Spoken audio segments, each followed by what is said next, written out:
మత్తయి సువార్త 22:15. అప్పుడు పరిసయ్యులు వెళ్ళి మాటలలో ఆయనను చిక్కుపెట్టవలెనని ఆలోచన చేయగా, బోధకుడా, నీవు సత్యవంతుడివై ఉండి దేవుని సత్యముగా బోధించుచున్నావని నీవు ఎవరిని లక్ష్య పెట్టవనియు మోమాటము లేనివారువని ఎరుగుదుము. నీకేమి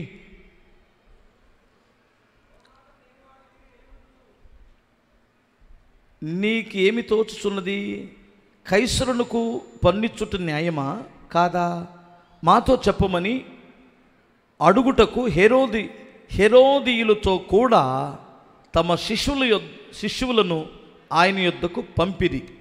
హెరోదీయులు వచ్చారు ఇక్కడికి. యేసు వారి చెడుతనమును ఎరిగి, వేషధారులారా, నన్నెందుకు శోధించుచున్నారు?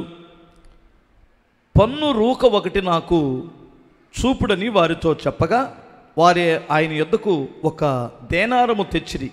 అప్పుడు ఆయన ఈ రూపమును పై రోతయు ఎవరిదని అడగగా, వారు కైసరునిదని అనిరి. అందుకు ఆయన, అలాగైతే కైసరునకు, దేవునికి చెల్లించుడని వారితో చెప్పెను. వారి మాట విని ఆశ్చర్యపడి ఆయనని విడిచి వెళ్ళిపోయారట. ఒకసారి హల్లెలూయా చెప్పగలరా? 2 చేతులు చెప్పండి. ఇల్లెవరో చెప్పనా మీకు?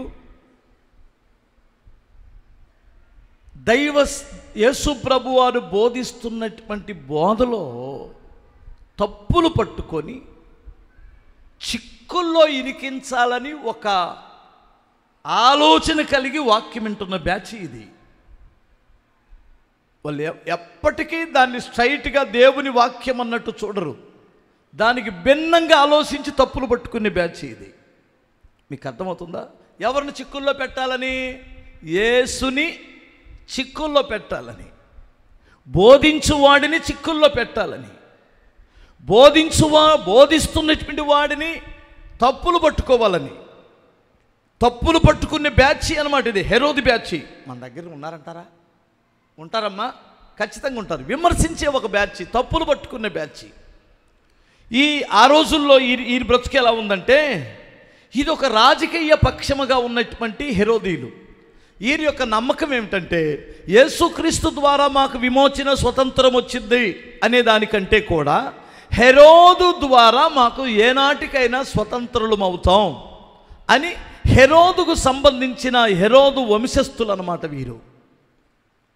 రాజకీయ బ్యాచ్ ఇది. ఒక మాటతో చెప్పాలంటే వీరి యొక్క ఆలోచనలు, వీరి తలంపులు ఎప్పటికప్పుడు ఎలా ఉంటాయంటే, బోధించే దైవ సేవకుడిని కానీ ఆనాడు యేసు ప్రభువుని సైతం చిక్కుల్లో పెట్టే ఒక బ్యాచ్. వీళ్ళెంతా నాబోటోడైతే అయిపోయాడే, స్తోత్రం చెప్పాలి. ఇప్పుడు వాళ్ళు వచ్చే ఉన్నారంటే, బోధకుడా, ఇప్పుడు ఇంతగా బోధిస్తున్నావు కదా, పరలోక రాజ్యమును గురించి బోధిస్తున్నావు కదా, ఆ రాజ్యమే నిత్యత్వం అన్నావు కదా, ఇప్పుడు మనం ఈ లోకంలో బ్రతుకుతున్నాం, మరి కైసరునికి పన్నిచ్చుట న్యాయమా న్యాయం కాదా అన్నాడు.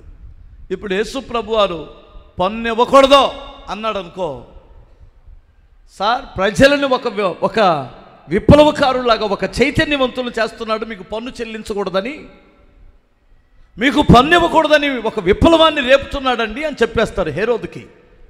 హెరోదు ఎక్కడ పెడతాడు? ప్రభువుని తీసుకెళ్ళి జైల్లో పెట్టేస్తాడు. ఒకవేళ ఇవ్వద్దు అంటే ఎలా చేస్తాడు? ఇవ్వండి అన్నాడు అనుకో, మరి నువ్వు చెప్పేదేంటి? మనం బానిసలమే కదా, మనం బానిసల కింద లెక్కే కదా, నువ్వు మరి దేవుని రాజ్యం ఎక్కడుంది అని అంటారు. అందుకని యేసు ప్రభు ఎందుకు నన్ను శోధిస్తున్నారు? కడుపులో మండి ఎందుకు నన్ను ఇలా శోధిస్తారు? మీ దగ్గర ఎవరి దగ్గర రూపాయి ఉందా? ఒక రోకు ఉంటే నాకు ఇవ్వండి, ఒక దేనారం ఉంటే ఇవ్వండి అంటే ఒకటి జోబులో తీసిచ్చాడు. దీని రూపం ఎవరిది? కైసరునిది. దీని రాతలు ఎవరి? కైసరుని.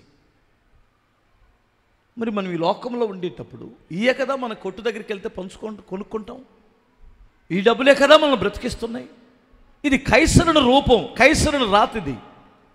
ఇది కైసరునిది కనుక, కైసరుని వాడుకొని బ్రతుకుతున్నాము కనుక కైసరుది కైసరుకి ఇవ్వండి, దేవునికి ఇచ్చేది దేవునికి ఇవ్వండి.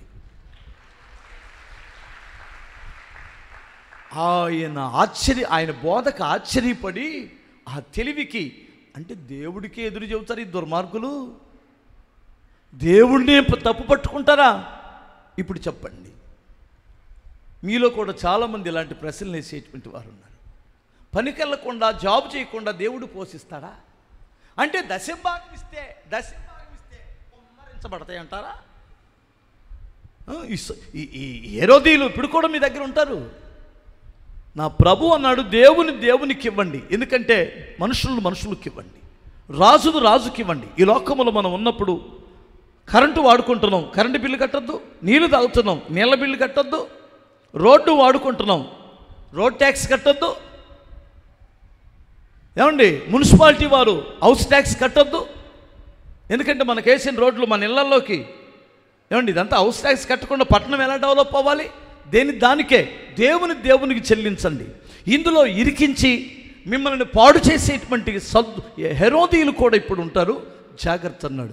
మాటల్లో చిక్కులు పెట్టేటువంటి హెరోదీయుల్లాగా ఇప్పటికీ ఉన్నారు. ఏలికేస్తే కాలుకేస్తారు, కాలుకేస్తే ఏలికేస్తారు. యేసునే చిక్కులు పెట్టాలనుకున్నప్పుడు నా బోటోడు ఇంకేం పని? అసలు గెలుస్తాను వాళ్ళ ముందు? నీకు అర్థమవుతుందా? ఏదో ఒక రకంగా చిక్కుళ్ళు, ఏదో ఒక రకంగా తప్పులు, ఏదో ఒక రకంగా విమర్శలు, ఏదో ఒక రకంగా గ్రూపులు, ఏదో ఒక రకంగా చెప్పిన వాక్యానికి వ్యతిరేకంగా మాట్లాడడం, ఇదొక బ్యాచ్ ఉంటుంది. వారు బృందములో నువ్వు జాయిన్ అవ్వద్దు. స్తోత్రం చెప్పాలి.